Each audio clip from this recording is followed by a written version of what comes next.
That music is unbelievable. Welcome back to episode 3. It really does have a dark feel to it, these opening credits. Sets the standard immediately that this is not your normal run-of-the-mill happy children's festive story. Carol Fraser recalls by the time she had gone to the rehearsal rooms at Acton, sadly now demolished, to read for Caroline Louisa, the role had been cast. However, she still read and recalls Rennie saying, "Your agent was right, you would be great in this part, but I'm very sorry, it's already gone out to someone else." The following day, which was Christmas Eve, her agent called her to say the woman who was offered the role had turned it down, and the part was hers. Some things are certainly meant to be. Oh, I love this sequence with the finger in the flame and explaining what he's going to do to that child.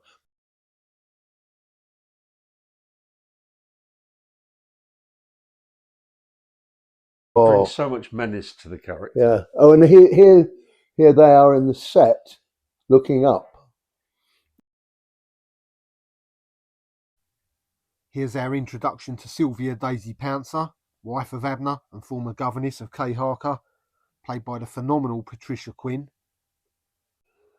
Who, of course, was very strongly featured in Rocky Horror. Rocky Horror. Yeah. This is the only time throughout the 6 episodes that it's mentioned that Pouncer is a witch. In the Midnight Folk, when he's having a snoop around Seekins, he comes across a mask of her face which clearly hides something underneath that is not so pleasant on the eyes. Through books and cartoons, children of the 70s and 80s were always given the impression that witches had green faces and a wart on their nose.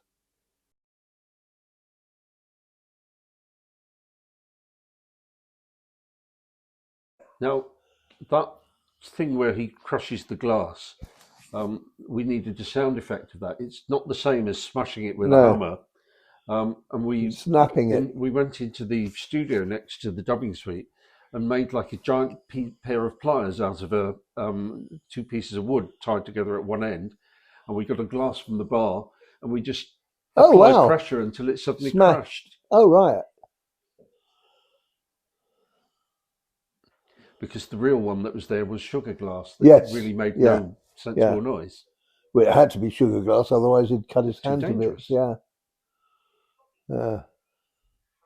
I do like the dressing gown. Oh, I can imagine how frightening that performance by an adult is for a child. Married to Dame Maggie Smith and then to Patricia, Lady Patricia Stevens.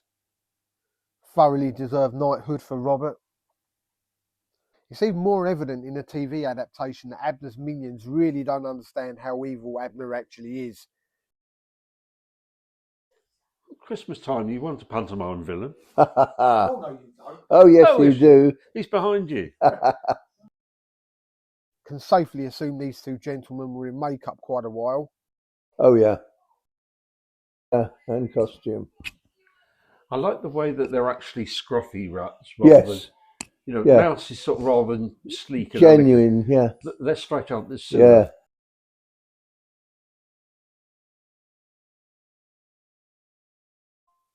I don't know whether it was scripted or an ad-lib by Jonathan Stevens, but a great moment with Joe kicking Alf's backside as they're being thrown out.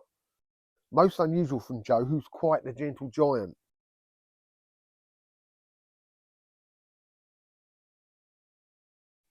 You do get the constant feeling that Abner would just rather be operating alone here.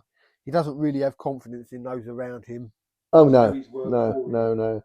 Because nobody is as evil as he is. He's not that clever in the end because he gets outsmarted by his girlfriend and his henchman. Spoiler alert.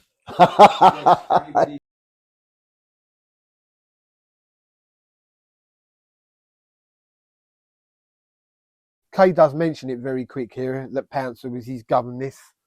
So she already knew of him? Yes, certainly no love or respect now. She hid his toys. That is wonderful. Possibility it may have been his own gown. Yeah, possibly. Surely that's a bit understated for him in real life. uh, I think even here she's playing him. oh yes, and he's not aware of it. I remember seeing him in Royal Hunt of the Sun, where he played Atahualpa, which was, I think, his first very big part, and everybody called him the next big thing. I think it was the next Laurence Olivier. That was the quote. I couldn't remember. Yes, the next Laurence Olivier.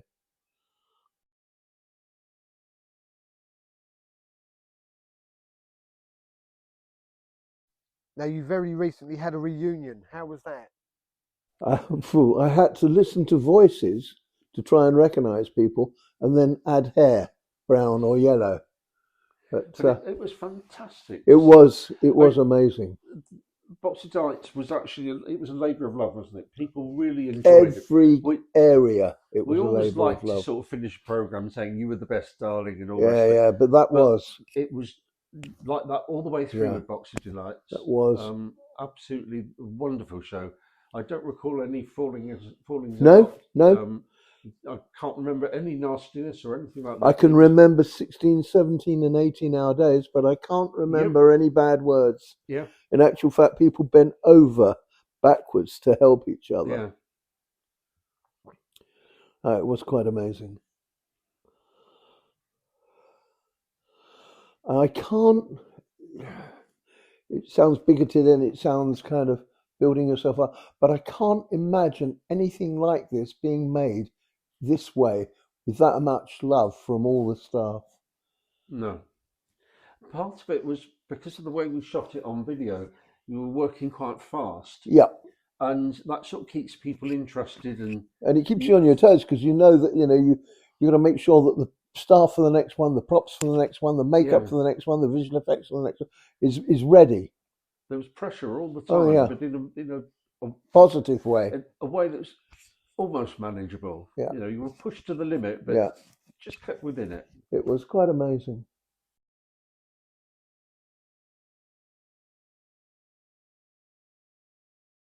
You've only got to watch this scene to realise the chemistry between them, how comfortable they are together, and how two very experienced actors act out a scene to perfection.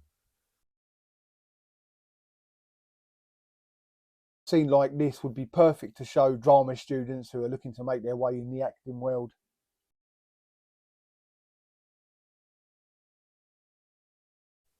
A really good performance from another youngster. Oh yes, Mariah. She was one of the few people that I recognised. I had lunch with her about 8 weeks ago, and the minute she appeared, I knew exactly who she was. I think even seeing her at that age, it was obvious that she was going to be great later on in life. Oh yeah, and she is. I love that when they get the feeling they're not impressing her, Abner grabs Charles's arm, pushing him nearer, and he has to act quickly and come up with something as they were clearly not expecting this kind of reaction.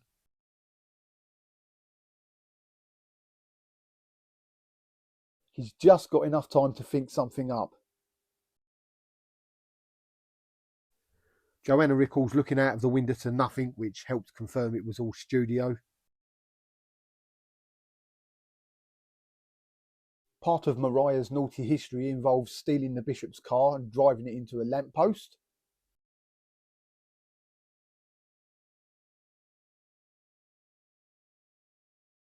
Certainly feels like this is their version of an interview. They're not quite sure whether she's actually on board, but then comes the excellent little piece where she links arms with Joe and smiles. Abner approves. That's Periscope, isn't it? Oh, well, it's floor level. Yeah, not Periscope, it's a floor level lens.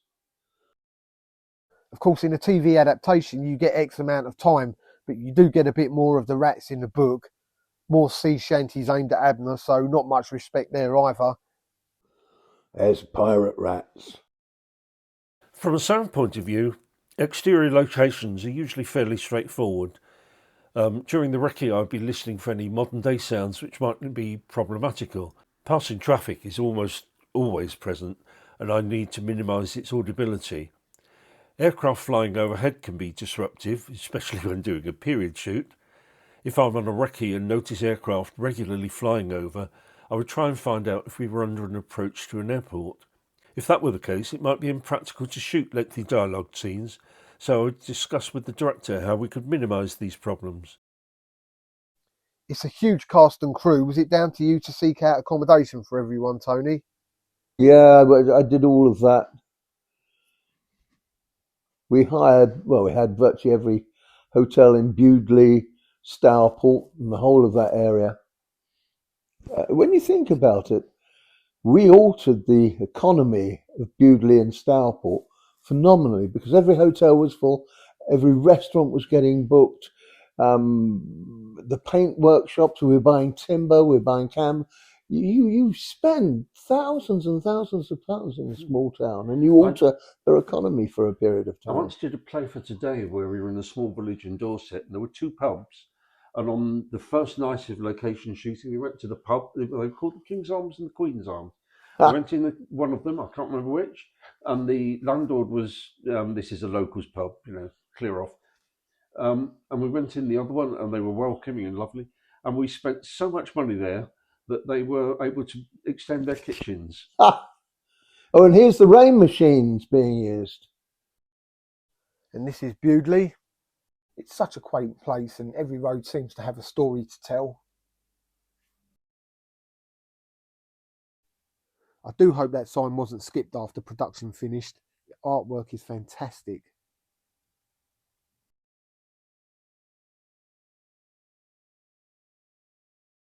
No, I love the way she looked up and he took his hat off. He would have taken it off as he came in normally. And this is where she's defending the Reverend Bottledale. For all her menacing things, she's quite a sweetie in real life. Yeah. I wouldn't want But to I don't argue. think you want to cross her. No, I wouldn't want to argue. Nobody really believes Kay throughout most of this. Yes. And here's the reason Scotland Yard turn up. This is internal location, Alan? I think this was location, but it looks like studio, but I can remember shooting at least elements of this on location. I think that's location.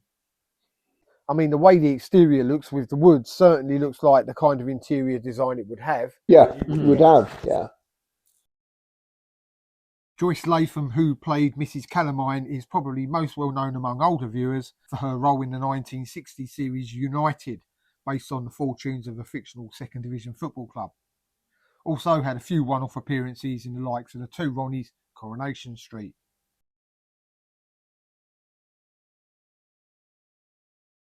In regards to the rain machines, how easy were they to obtain? Were they local? Did they have to come up from London? I think it was up from London, yeah.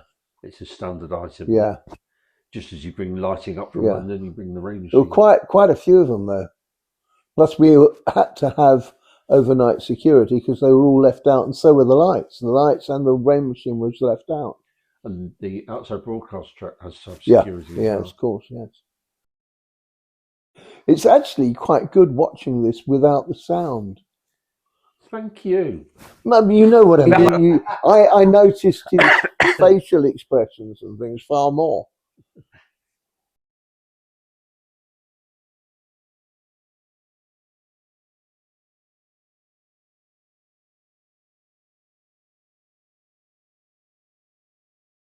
You can tell he's humouring him here because all these accusations are coming from a young boy and he doesn't want to hurt his feelings. And he's now going to attempt to give him the benefit of his experience, try and calm him down, make him forget about the accusations, and offer him some remedies.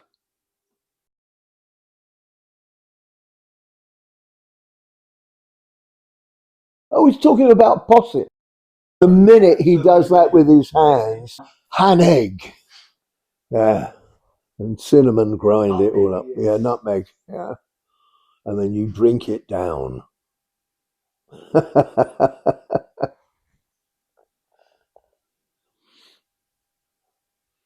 That's wonderful. In reality, there's more than one thing called a posset. Yeah. There's the drink and there's a sort of a a mousse type dessert. Yes, but I think the egg drink came first. And a very tasty drink it is too.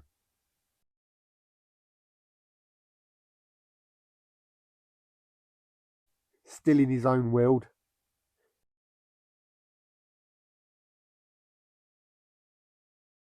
So a suspicious moment here, everyone having fun, but Kay's not smiling as he's suspecting something's not right. And they can't work out the voice. Is that him? And we're now at Kinlet Hall. Any special permissions required to shoot in a place like this? No, the only thing we had to guarantee was that we didn't paint the ceiling. At the time of filming, this was a school.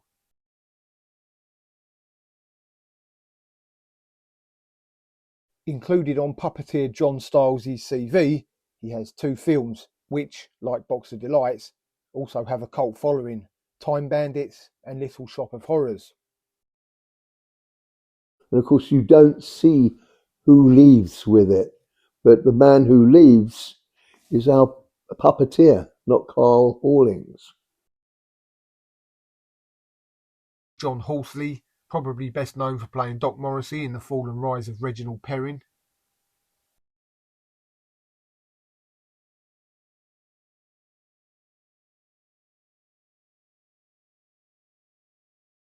A perfect magical scene for a child.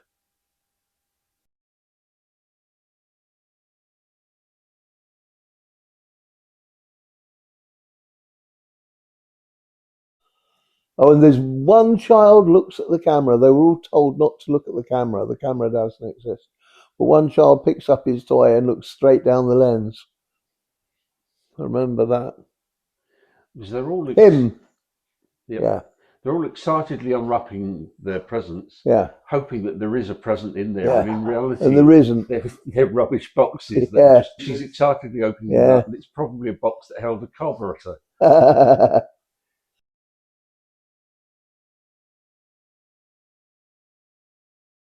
I'm sure many of us have all had a Christmas party like this at some stage when we were younger, with the random presents.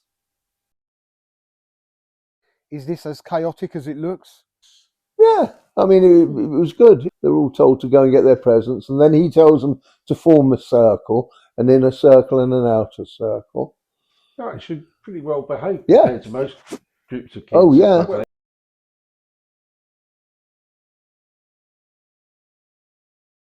Yeah, I mean, we did rehearse it, but yeah. They certainly look like they're enjoying themselves, and of course Kay's present turns out to be integral for them. Oh, yeah.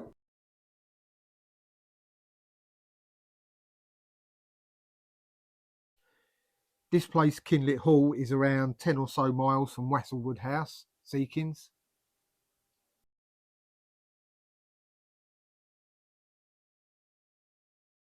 And then partway through, yeah, this is the announcement. We've all been robbed. Your Grace.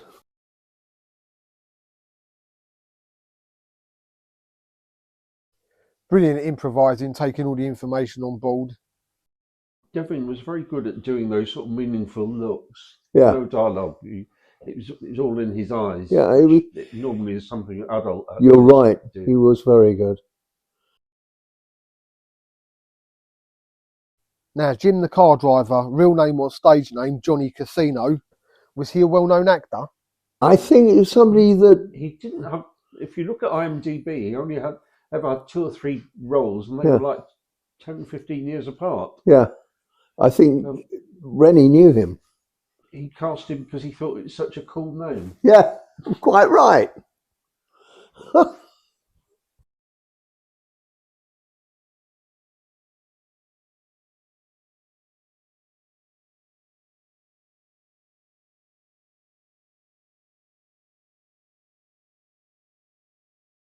How was it meeting up with Devin after so long? Felt very, very strange. And the weird thing is, he must have thought I did a half-decent job because he came into the same kind of business and basically was doing what I did. A very quick glimpse here of Peter's present, a red car. We also see it very briefly at the side of his bed.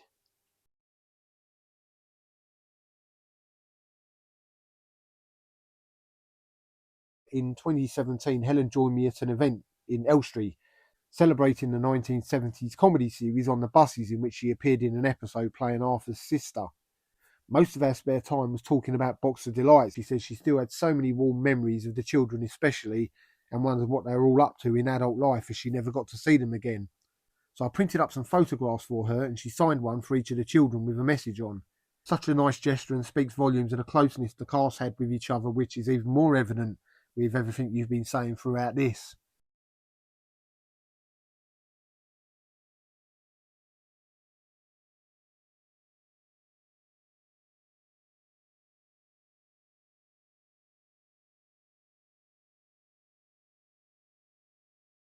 Ah, here we We've got a are. little reveal here now, Tony. You can actually shed some light on the whereabouts of this Arga, as it's not in Wastlewood House.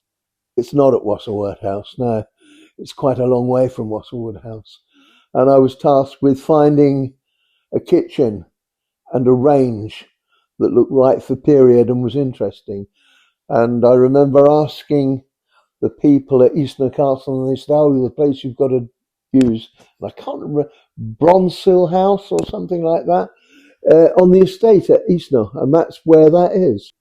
It does still exist today. Thanks for Eastnor for clarification. And then we cut back to Wastlewood. And Roger loved the music cue here, the Posset March. Oh yes, yes, He was yes, so yes. proud of that. Quite Yeah. rightly too. Yeah. One of the things when you're doing the post-production is to have a sneaky listen to the music and work out if there is any music cues you don't like, because you don't want to end the day keep going over the scene with the bit of music that you hate, because it could be like an it earworm really you're hearing will. all Yeah. night until the following morning. Yeah. But it wasn't a problem with Box of Delights. They were all pretty good music cues. They were.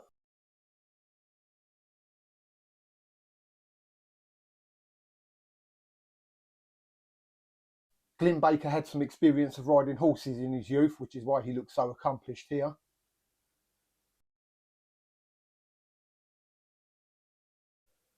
All but one of his scenes were night shoots.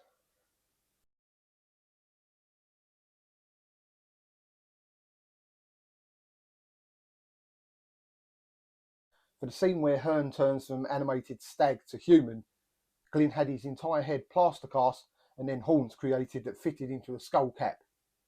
He still has that cast head today.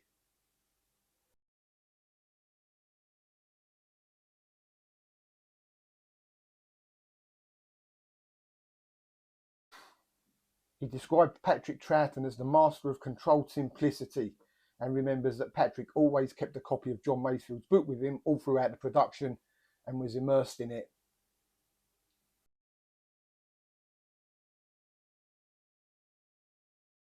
Glyn drove himself to all the filming locations in his Mini Cooper S.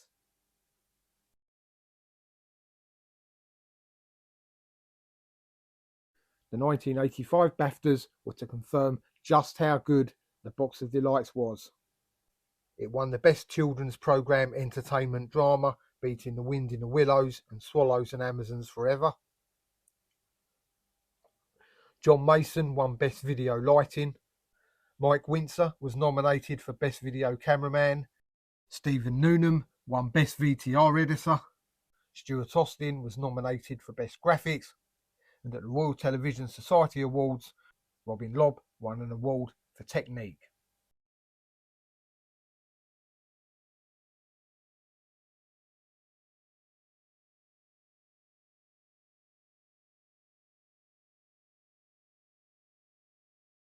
This is the same long room where the Punch and Judy show took place, down the other end.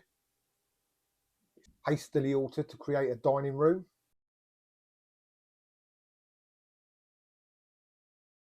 Ah, the telegram. It really is the most spectacular views from the back garden. Oh, that is phenomenal, the views from there. Amazing house. And it's hard to, when you look at the road going up to that house, it's hard to think that we got the scanner, we got the electric vans, we got a dining bus. Department vans. Yeah, I mean, God knows where we put them all, but we did. Locals must have wondered what on earth was going on.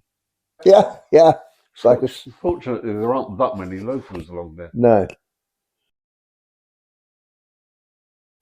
It's like a circus coming to town, and here we are at Clebury Mortimer. Easy place to find for you? Driving around looking for weirs and bridges? There weren't that many weirs there, but I did lose my watch that day when I showed my assistant how to tie the stick to a piece of fish line, run it out and throw it. And the stick went across there so we could control the boat. But I lost my watch at the same time. So a little piece of history lies in that raging beast. Looks a cold day, but clearly they just all got up, gone on with it. Yeah, it was cold.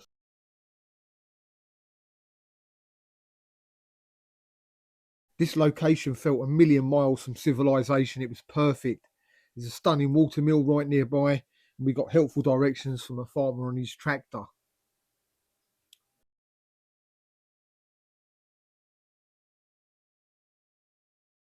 We're going from large to small. Is it an easy transition to make? So you've got your location shot and then into studio.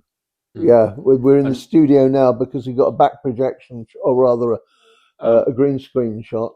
And the shots here would have used a periscope to get the video Yeah. camera down low to the waterline. Yeah.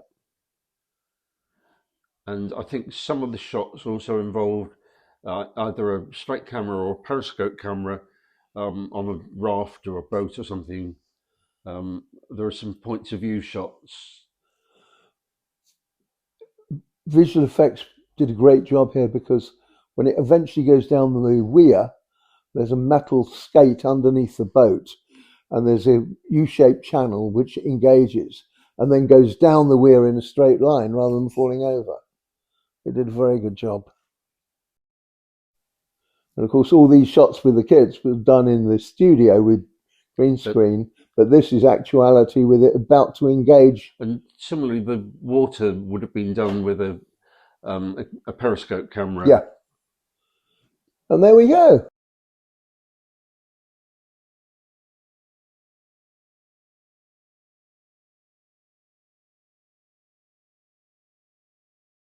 Bill Wallace was great. I do love that Charles and Joe are credited with their nicknames.